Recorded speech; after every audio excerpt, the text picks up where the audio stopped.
نمرود کا نام سنا ہوگا آپ نے. مقدس کتابوں میں جو ان کی مقدس کتابیں ہیں اس میں ملتا ہے ایک واقعہ کہ نمرود صرف ایک نہیں ہے، بہت سارے نمرود آئے. نمرود اصل میں نام نہیں ہوتا، بلکہ عراق کا جو بھی بادشاہ ہوتا تھا اسے نمرود کہا جاتا تھا. ایک نمرود کا واقعہ پرانی کتابوں میں یہ ملتا ہے کہ اس نے بہت طاقت حاصل کی تھی. اس کی طاقت کا حال یہ تھا کہ وہ 1000 لوگوں سے تنہا لڑ سکتا تھا اور جنگلی جانوروں سے تک مقابلہ کرتا تھا، شیر، ہاتھی وغیرہ سے بھی. اتنی طاقت اس کے پاس، اور کبھی بیمار بھی نہیں ہوا تھا. تو لوگوں میں اس کا چرچا ایسا تھا کہ ایسا لگتا ہے کہ یہ پورے انسانوں میں ایک الگ قسم کا انسان ہے. یہ انسان نہیں، یہ بھگوان ہے. جیسے لوگ آج سوچ لیتے ہیں تھوڑی سی شکتی زیادہ ہو جائے تو بھگوان ہو گئے. تو یہ نمرود کو بھی ان لوگوں نے اسی طرح سے بنا لیا تھا تقریباً. اب جس کو چیلے اس طرح سے بناتے ہیں وہ خود بن بھی جاتا ہے، وہ سوچنے بھی لگتا ہے ہاں میں تو ہوں، لوگ تو مجھے بول رہے ہیں. تو نمرود نے یہ سوچا کہ میں خدا ہوں اور لوگوں کو سجدہ کرنے کا حکم دیا.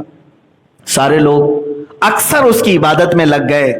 جو اس کی عبادت نہیں کرتا اسے قتل کر دیتا، مار ڈالتا یا جیلوں میں بند کر دیتا. بڑا ظلم کیا اس نے. نمرود سے اس کے خاص وزیروں نے کہا بادشاہ سلامت، اور اس کو خدا کہتے تھے وہ، کہ سب کچھ تو ہے آپ کے پاس، طاقت و قوت ہے، انسانوں پر آپ کی حکمرانی ہے، جانوروں سے تک آپ مقابلہ کر لیتے ہو، سب کچھ ہے، آپ کبھی بیمار بھی نہیں ہوتے. لیکن ایک چیز ہے کہ جس میں عاجز ہو سکتے ہیں. کہا کیا ہے وہ؟ کہا موت. یہ اگر آ گئی تو کیا کریں گے؟ موت اگر آ گئی تو کیا کریں گے؟ سارا دھرا کا دھرا رہ جائے گا. محلات بھی بہت بنا لیے. اس وقت اس نے ورلڈ ٹاور بنا دیا تھا جو دنیا کی ٹالسٹ بلڈنگ تھی، بہت اونچی عمارت اس زمانے میں. اور کیوں بنایا تھا وہ بھی میں بتاتا ہوں. تو اس نے اپنے وزیروں کی یہ صلاح اور ان کے مشوروں کو سن کر کے کہا کہ یہ تو فکر کی بات ہے، آخر کریں کیا؟ کہا کہ ایک ہی صورت رہ جاتی ہے. اب تقریباً دنیا آپ کی فالوور ہو چکی ہے. سارے انسانوں کو جمع کر لیں، سارے انسانوں کو ایک جگہ جمع کر لیتے ہیں اور سب انسانوں کو فوجی بناتے ہیں. سارے انسانوں کو فوجی بناتے ہیں اور ان سب کو لے کر کے خدا سے لڑتے ہیں. پوری دنیا کو ایک طرف لے کر کے خدا سے لڑتے ہیں. اور ایک بار اگر اس کو مار کر ہم گرا دیے تو موت اور حیات تو ہمارے ہاتھ میں ہوگی. اب دیتا تو وہی ہے نا، موت تو وہی دیتا ہے. تو ٹارگٹ اسی کے ساتھ کیوں نہ کر دیا، اسی کو کیوں نہ کیا جائے. تو اس کی بات یہ لگی کہ ہاں یہ کام شروع کرنا چاہیے. تو چیلے چپاٹوں نے پروجیکٹ دیا اور یہ کام شروع کر بھی دیا. اسے معلوم بھی نہیں ہے عقل ہوتی تو خدا سے نہ لڑائی لیتے ہیں. یہ نمرود نے تیاری جب شروع کیا تو سب سے پہلا کام کیا کیا انہوں نے؟ بہت بڑا شہر بنایا جہاں پر تقریباً دنیا کے سارے انسانوں کو جمع کرنا تھا. اور بادشاہ کا آرڈر یہ آیا کہ دنیا کی ساری زبانیں ختم کر کے ایک ہی لینگویج رکھی جائے. کمیونیکیشن ضروری تھا فوجیوں کو آرڈر دینے کے لیے. سب کی زبان ایک ہونی چاہیے، سب فوجی ہوں، ٹریننگ دی جائے. اب پھر مسئلہ آیا کہ وہ ملے گا کہاں خدا، جہاں سے اس جنگ کرنا ہے نا، لڑائی کرنا ہے. اب اس کے فرشتے بھی ہیں، اس کی طاقت و قوت بھی ہے، کیسے اس کے ساتھ لڑائی کی جائے؟ میرے عزیزو، یہ عجیب سی مزے کی بات ہے کہ دنیا نے یہ تک سوچ لیا اپنے ہی پیدا کرنے والے کے ساتھ لڑائی کے لیے. اس کے بعد وزیروں نے کہا کہ سنا آسمانوں پہ رہتا ہے، بڑی عمارت کیوں نہ بنا لی جائے جو آسمان تک پہنچتی ہو. تو اس کام کے لیے یہ ٹالسٹ بلڈنگ بنی. دیکھتے ہیں جتنی لمبی بن جائے. بنائی اور بناتا رہا. فوج بھی جمع ہو گئی، لینگویج سب کی ایک ہو گئی، زبان سب کی ایک، کرنسی بھی سب کی ایک ہی سکہ چلے گا، باقی کسی کی نہیں. حکومت صرف ایک ہی نمرود کی تھی. اب اس کے بعد اسے اس بلڈنگ میں چڑھنا تھا. چڑھ کر کے اوپر سے دیکھنا تھا کہ خدا ملتا ہے کہ نہیں ملتا. نہیں ملے تو اور بلڈنگ کو بڑھائیں گے، جہاں وہ مل جائے لڑائی کریں گے. معاذ اللہ رب العالمین.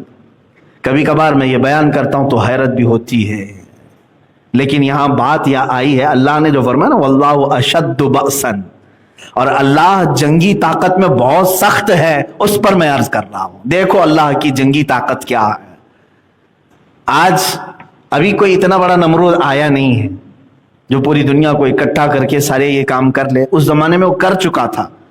اب جب اس عمارت پر وہ چڑھنے لگا، اب جو بائبل وغیرہ ان کی پرانی کتابیں اس میں یہ عبارات ملتی ہیں، آیات ملتی ہیں، قرآن و حدیث میں تو اس کا تذکرہ نہیں ملا۔ اسرائیلی جو روایات ہیں یا جو پرانی کتابیں ہیں اس میں یہ ملتی ہے بات۔ اللہ تعالیٰ نے فرمایا اپنے فرشتوں سے کہ اے ملائکہ آ جاؤ، ہم بھی ذرا دیکھیں کہ ہمارا ایک بندہ ہم سے جنگ کا ارادہ کیا ہے۔ اللہ تبارک و تعالیٰ نے فرشتوں سے فرمایا تو ملائکہ سب کے سب اللہ کی بارگاہ میں عرض کرنے لگے کہ اے رب ذوالجلال، ایسے شخص کو کیوں نہ ہم ہلاک و برباد کریں۔ اللہ تبارک و تعالیٰ نے نہ اپنے لاکھوں کروڑوں اربوں فرشتوں کو، جن کی تعداد کا علم ہمیں بھی نہیں، بارش کے قطروں سے زیادہ اللہ کے فرشتے ہیں، بہت، ان کی تعداد کا کوئی اندازہ نہیں کر سکو گے آپ۔ اللہ تعالیٰ نے ان لاکھوں کروڑوں فرشتوں میں سے ایک فرشتے کو صرف دنیا میں بھیجا، سب نہیں، ایک فرشتے سے کہا کہ اے میرے فرشتے جا تو دنیا میں اس کی بنائی ہوئی عمارت اور اس کی فوج کا معائنہ کر کے آ جا، جائزہ لے کر کے آ جا۔ تو فرشتہ نیچے اترا۔ ایک بات یاد رکھیں، فرشتے اپنے رب تعالیٰ کے خلاف کوئی چیز برداشت نہیں کرتے۔ لا یعصون اللہ ما امرہم، وہ ہرگز اللہ کی نافرمانی نہیں کرتے۔ یہ تو اور بات ہے کہ اللہ فرشتوں کو بار بار روکتا ہے کہ بندوں پر عذاب نہ ڈالا جائے، اللہ کے روکنے سے وہ رکے ہوئے ہیں۔ اور اگر فرشتوں کے ہاتھ میں سب دے دیا جائے کہ جو جو گناہ کرے تو پھر وہ برابر ٹھکانے سب کو لگا دیں گے، ہر دن روز ایک ٹھکانے پہ لگے گا۔ یہ اللہ کی مہربانی ہے، اس کی رحمت ہے جو روک کر رکھتا ہے، اپنے بندوں کو مہلت دیتا ہے۔ ایک فرشتہ آیا، اس نے دیکھا یہ جنگی تیاری کو، اور پھر کس سے جنگی تیاری؟ اللہ سے، جس نے خود ان سب کو پیدا کیا، ان کو سانس دے رہا ہے، ان کو زمین بچھا کر دیا، ان کو آسمان کا ستون بغیر ستون کا چھت دیا، اور اس سے لڑائی کے لیے۔ تو وہ روایات یہ بتاتی ہیں کہ وہ فرشتے نے جلال میں آ کر صرف اپنے پر زور سے ہلائے، پوری عمارت زمین میں ڈھس گئی، پوری عمارت چلی گئی، اور اس میں جو جمع فوجی تھے وہ ہزاروں کی تعداد میں خاکستر ہو گئے، اور نمرود کی پورے چھیتڑے اڑ گئے، ختم۔ اور پھر اس کے بعد رب تعالیٰ نے فرمایا کہ جتنے جمع ہوئے تھے سب کی زبانیں الگ الگ کر دو، سب کی زبانیں بدل ڈالو۔ تو سب کی زبانیں فرشتوں نے بدل ڈال۔ یہ کیا کہہ رہا اسے سمجھ میں نہیں آ رہا، وہ کیا کہہ رہا ہے اس کو سمجھ میں نہیں آ رہا۔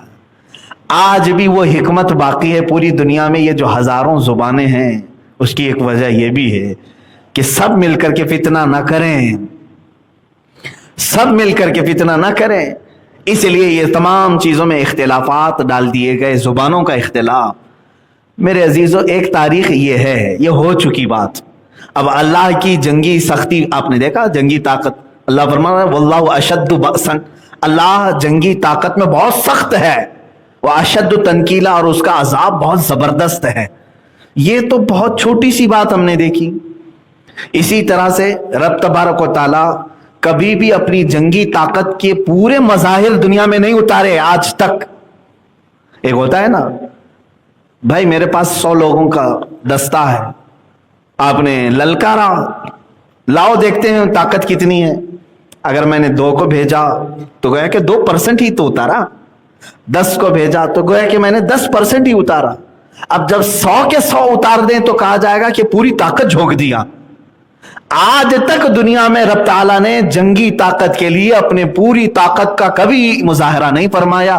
ایک فرشتہ آیا، 2 فرشتے آئے، یا زیادہ سے زیادہ 5000 فرشتے جو میدان بدر میں اترے تھے میرے نبی کی حمایت کے لیے، وہ بھی اس لیے نہیں کہ وہ کافر اتنے سخت تھے کہ 5000 سے مقابلہ کرانا تھا۔ کبھی آپ سوچتے ہیں بدر کے میدان میں جو مشرکین آئے تھے وہ کتنے تھے؟ وہ 1000 کی تعداد میں تھے، لیکن اللہ نے فرشتے کتنے بھیجے؟ 5000 کی تعداد۔ کیوں؟ کیا 5000 فرشتے مل کر کے 1000 کا مقابلہ کریں گے؟ اس لیے نہیں۔ اس کی 2 وجوہات ہیں۔ پہلی تو یہ ہے کہ اپنے نبی کی عظمت اور شان بتانے کے لیے، کہ اللہ تعالیٰ اپنے اس کا رسول جب نکلے تو 5000 فرشتوں کا دستہ اسے عطا کرے گا. اور دوسری ایک وجہ محدثی بزرگوں نے یہ فرمایا کہ یہاں فرشتے خود بےتاب تھے اپنے نبی کی فوج میں شامل ہونے کے، تو رب تبارک و تعالیٰ نے ان کو یہ اعزاز بخشا. اور حضرت جبرائیل علیہ السلام نے یہ آ کر کے حضور سے عرض بھی کیا تھا. حضور صلی اللہ علیہ وسلم اپنی مجلس میں جب بھی کوئی بدری صحابی آتے جو جنگ بدر میں شریک تھے نا، وہ کبھی بھی محفل میں آتے تو حضور دوسرے صحابہ سے کہتے ان کو جگہ دے دو. یہ بدری صحابی جبرائیل امین آئے اور عرض کیا یا رسول اللہ صلی اللہ علیہ وسلم، جس طرح آپ کے صحابہ میں بدری صحابہ کی عزت ہے، اسی طرح اللہ کے سارے ملائکہ میں ان فرشتوں کی عزت ہے جو بدر میں اترے تھے. بدری ملائکہ کی بھی بڑی تعظیم ہے. بہرحال تو اللہ تعالیٰ نے کبھی اپنی جنگی طاقت کا پورا مظاہرہ دنیا میں نہیں فرمایا. ایک وہ بادشاہ تھا جو ابرہہ خانہ کعبہ کو ڈھانے کے لیے نکلا تھا اور ہاتھیوں کی فوج لے کر کے آیا اور پورے خانہ کعبہ کو ختم کرنے کے لیے اس نے اتنا بڑا لشکر جمع کیا تھا. اتنے بڑے بڑے ہاتھی تھے، اس میں سے ایک ہاتھی بھی اگر کسی گھر کو مار دے تو گھر ٹوٹ جائے. زبردست ہاتھیوں. لیکن ان کے ساتھ کیا ہوا؟ الم تر کیف فعل ربک باصحاب الفیل. اللہ فرماتا ہے محبوب کیا آپ نے نہیں دیکھا ہاتھی والوں کے ساتھ اللہ نے کیا معاملہ کیا؟ کیا کیا؟ بس چھوٹی چھوٹی چڑیوں کو بھیجا، وہ بھی کیا دے کر کے؟ بم بارود دے کر کے نہیں، میزائل دے کر کے نہیں کہ فوج آئی ہے جاؤ میزائل ڈال دو. چھوٹی کنکریاں اور وہ ابابیل چڑیاں اوپر سے جب کنکری گراتی تھی، 3 کنکری ہر چڑیا کے پاس، 2 پیروں میں 1 چونچ، جیسے ہی وہ ڈالتی تھی جس ہاتھی پر وہ کنکری گرتی اس کا پیٹ پھٹ جاتا اور آگ لگ جاتی تھی. یہ بھی تو میزائل ہی ہے. اور ایسا کر دیا فَجَعَلَهُمْ كَعَصْفٍ مَأْكُولٍ. قرآن میں بعد میں فوج کی حالت ایسی ہو گئی جیسے کوئی چھلی ہوئی مرغی کھا کر کے جو چھوڑتا ہے، اس طرح فوج کی حالت ہو گئی تھی. سب کے ٹکڑے ٹکڑے اور چمڑیاں چھلی ہوئی، گوشت اجڑا ہوا.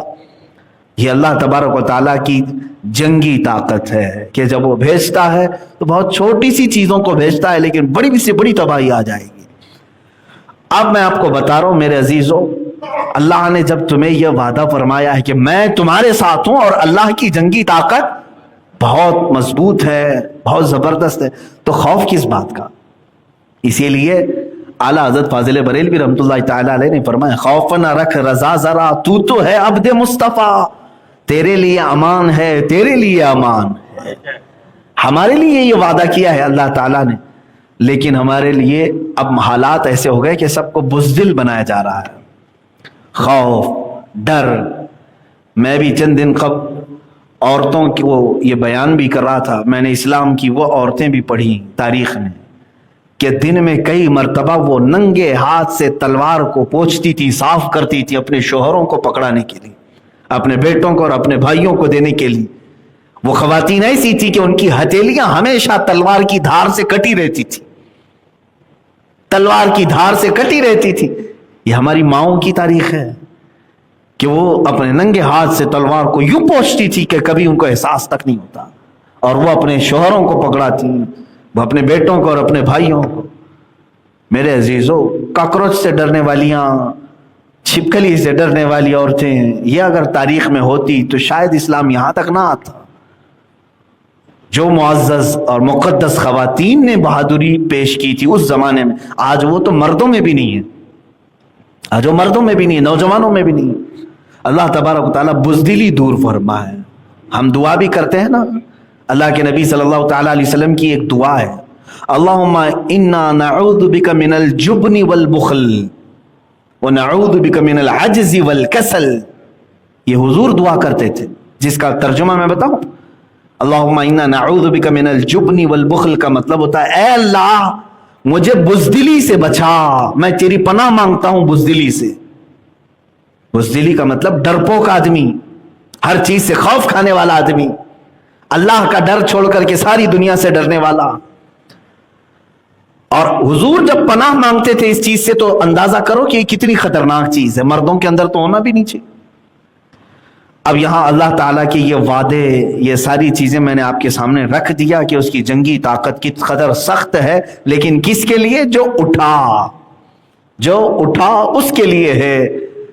اب آگے جو آیتیں آج میں نے تلاوت کیا اس میں اللہ تعالیٰ فرماتا ہے جو اچھی سفارش کرے اس کے لیے اس میں سے حصہ ہے۔ اب یہاں سفارش کا مطلب یہ ہے کہ کسی کے بھی پاس جا کر کے کسی کے لیے سفارش کرنا۔ دیکھیں دو طرح کی سفارش ہوتی ہے، سورس آپ بھی سوچتے ہوں گے لگاتے ہیں، تو دونوں طرح کے آپ استعمال کرتے ہوں گے، بعض کے لیے اچھائیوں کے لیے، بعض کے لیے 2 نمبری سفارش بھی ہوتی ہے۔ مثال کے طور پر کوئی آدمی چوری کرنا چاہ رہا ہے گورنمنٹ کا سامان، اور آپ نے جا کر کے عہدے دار سے سفارش کی کہ یہ میرا بندہ ہے، اس کو تھوڑا سا ڈھیل دے دو، یہ کر لے، تمہاری سفارش پر اس نے چھوڑ دیا، تو قرآن کی آیت تو کہہ رہی ہے کہ وہ چوری جو کر رہا ہے اتنا ہی حصہ تمہیں بھی ملے گا، اس گناہ میں تم بھی برابر کے شریک ہو۔ کسی بھی گناہ کی سفارش کرنا، کوئی خاتون تھی اور تمہارے دوست کے دل میں اس خاتون کی ناجائز محبت آئی، دوست نے تمہیں کہا کہ شاید وہ تمہاری بات مان لے، ایک بار میری اس سے ملاقات کروا دو، تمہاری بات وہ خاتون مانتی تھی، اس سے جا کر کے اپنے دوست کی تم نے ریکویسٹ لگا دی کہ میرا دوست بڑا اچھا ہے، اس سے تم دوستی کر لو، تمہاری بات پر اس خاتون نے ناجائز محبت میں ہاں کہہ دیا، اگر ان دونوں نے ناجائز کام کیے تو وہ برابر کا گناہ تمہارے سر پر بھی ہے۔ یہ ناجائز سفارش۔ ہاں جائز سفارش وہ بہت طریقے کی ہو سکتی ہے۔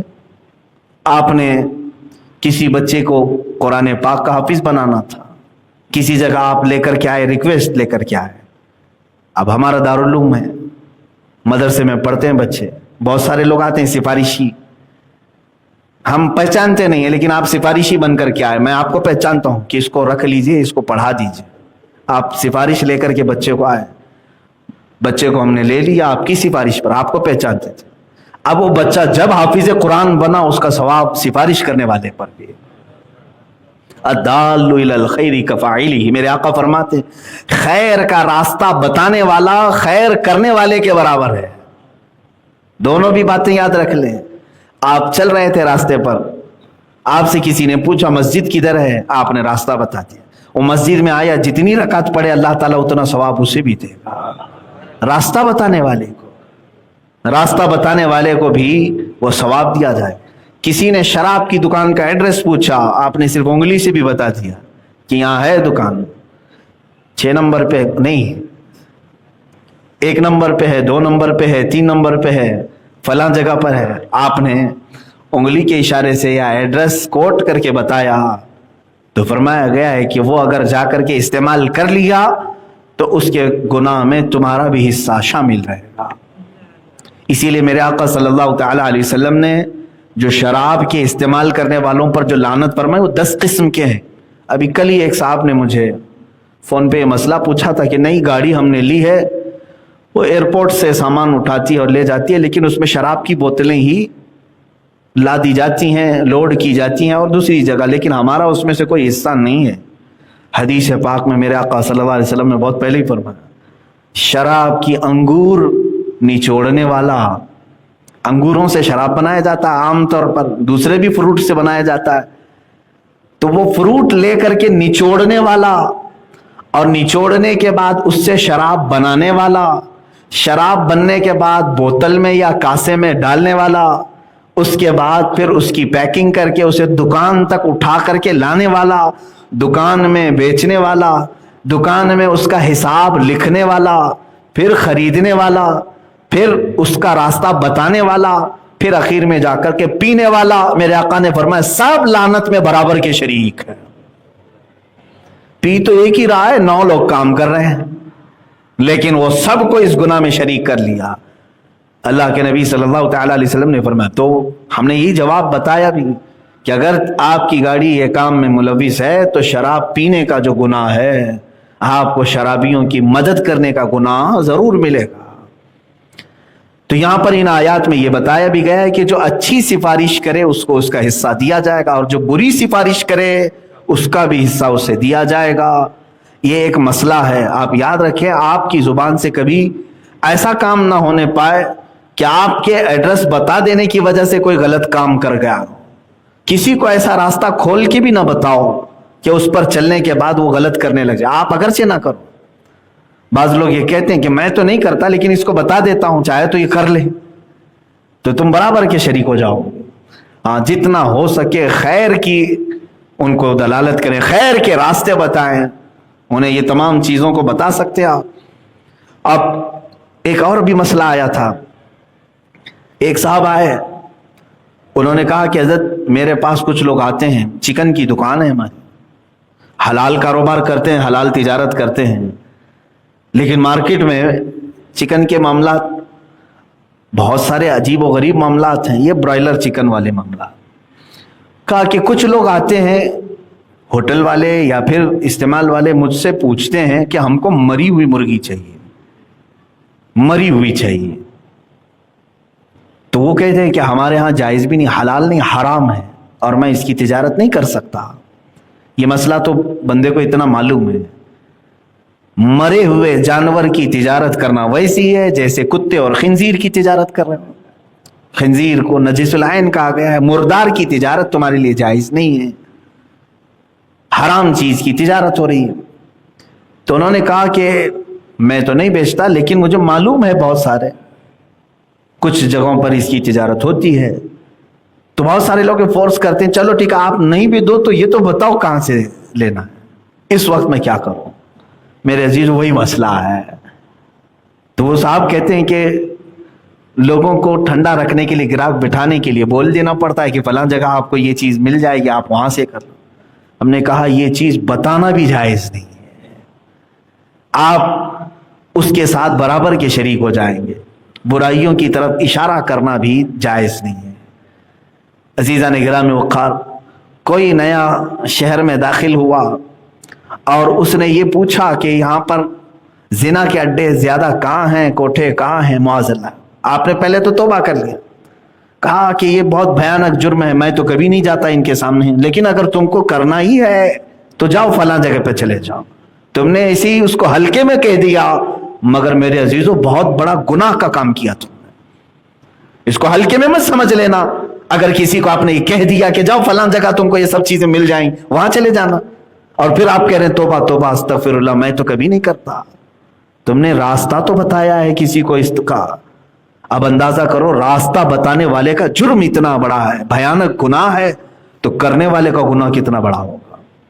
ان تمام چیزوں سے اوائڈ رکھیں, اور جتنا ہو سکے خیر کی دعوت دینی چاہیے, اور خیر کی سفارش بھی کرنی چاہیے, اور خیر کی طرف ایڈریس بھی کرنا چاہیے. لوگ جب بھی پوچھیں اچھائیوں کی باتیں ان کو فوراً بتا دیں. ہم میں سے بہت کم ایسے لوگ ہیں جو یہ بتاتے ہوں. کوئی اگر اپنے دل کا علاج پوچھے کہ بے چین رہتا ہے, بے سکونی رہتی ہے, تو مجھے بتاؤ ہمارے تفسیر کے حاضر باش اکثر لوگ, کیا کبھی آپ نے اس کو یہ کہا کہ تیرے لیے بدھ کے دن مدینہ جامع مسجد کی ذکر کی مجلس شفا کا سبب بن سکتی ہے؟ نہیں بتائے ہوں گے. ہو سکتا ہے کچھ لوگوں نے کہا. دلوں کا علاج اللہ تعالیٰ نے قرآن پاک میں فرمایا ہے کہ اللہ کے ذکر میں ہے.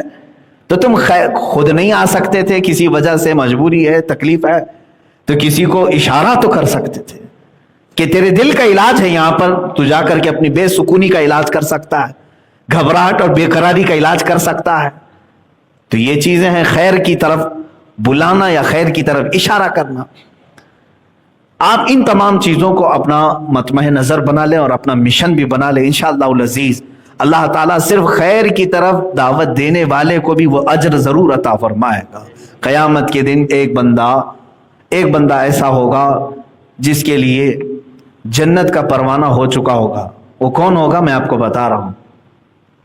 آپ گزر رہے تھے راستے سے, کسی ایک نارمل آدمی کو جو زیادہ دیندار نہیں تھا, کچھ نہیں تھا, آپ نے تھوڑے دن اس کو دیکھا کہ یہ غلط راستے پر جا رہا ہے, کیوں نہ میں اس کی اصلاح کی کوشش کروں. آپ نے اس کو پکڑا, کہا چلو مسجد چلو, یہاں تفسیر ہوتی ہے, درس ہوتا ہے, ذکر کی مجلس ہوتی ہے, قرآن پڑھایا جاتا ہے.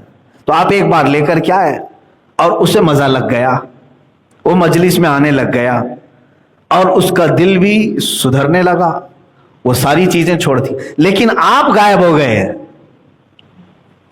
آپ خود پہنچائے لیکن غائب ہو گئے، آپ سے ہی مسجد چھوٹ گئی، جس کو لائے تھے آپ مسجد چھوٹ گئی۔ اب ایسوں کے ساتھ کیا ہوگا؟ اللہ مہربان ہے، رحیم ہے، کریم ہے۔ قیامت کے دن یہ بندہ جب حساب ہوگا تو رب تعالیٰ فرمائے گا میں تجھ سے راضی ہوں، تو جنت میں جا۔ اور جب جنت میں جا رہا ہوگا تو پلٹ کر کے دیکھے گا مجھے جو ادھر بھیجا تھا وہ تو آج پکڑا گیا ہے، وہ پھنسا ہوا ہے، اس کی نیکیوں میں کمی تھی، گناہ بڑھ گئے تھے اور وہ پھنسا ہوا ہے، اس کا فیصلہ نہیں ہو رہا تھا۔ تو یہ بندہ رک جائے گا اور کہے گا اے مولا اس کا کیا حساب کتاب؟ کہا وہ ابھی نہیں جائے گا جنت میں، حساب لمبا ہوگا، پھنسا ہوا ہے، بہت ساری چیزیں اس کی باقی۔ تو یہ کہے گا اے اللہ میں تو جنت میں جو جا رہا ہوں اسی کی وجہ سے جا رہا ہوں، اسی نے مجھے اپنے غلط راستے سے یہاں تک لانے میں مدد کی تھی، لیکن یہ خود نہیں آیا۔ اے مولا میں اس وقت تک ٹھہرا رہوں گا جب تک اس کا حساب نہ ہو جائے۔ اس لیے یہ وفادار قیامت کے دن اللہ تبارک و تعالیٰ فرماتا ہے تیری سفارش قبول ہے، ابھی اسے لے کر چلا جا، اسے معاف کر دیا جائے گا۔ میرے عزیزو یہ ہے خیر کی طرف آپ نے اشارہ بھی کیا کسی کو تو اس کے لیے اجر قیامت کے دن یہ ہو سکتا ہے۔ بس میں تو یہی سمجھتا ہوں، میں خود نکما ہوں، خود میرے اندر کوئی عبادات نہیں ہے، میری نیکیاں نہیں ہیں، میں نے کبھی اپنے آپ کی بڑائی ظاہر نہیں کی، لیکن اس امید پر لوگوں کو نصیحت کر جاتا ہوں کہ کل قیامت کے دن آپ سب بخشے جائیں گے تو امید ہے رب تبارک و تعالیٰ کی بارگاہ میں میرے لیے سفارش تو کر دیں گے کہ اے مولا یہ بندہ آیا تھا جو ہمیں تیری طرف بلا رہا تھا، اور اگر یہ قیامت کے دن آج پھنس بھی گیا ہے تو مولا ہم سب کی سفارش قبول فرما دے۔ مجھے صرف یہ امید ہے، اس لیے یہ بیڑا سنبھال کر کے ہم آگے بڑھتے ہیں۔ اللہ کریم ہے اور امید ہے میرے نبی صلی اللہ تعالیٰ علیہ وسلم کی امت کی اصلاح کرنے والے کو مولا ذلیل نہیں ہونے دے گا، رسول پاک صلی اللہ علیہ وسلم کی امت کی خیر خواہی کرنے والے کو مولا رسوا ہونے نہیں دے گا۔ میں تو مفتی اعظم ہند کی وہی دعا عرض کرتا ہوں، میرے اعمال کا بدلہ تو جہنم ہی تھا، میں تو جاتا میرے سرکار نے جانے نہ دیا۔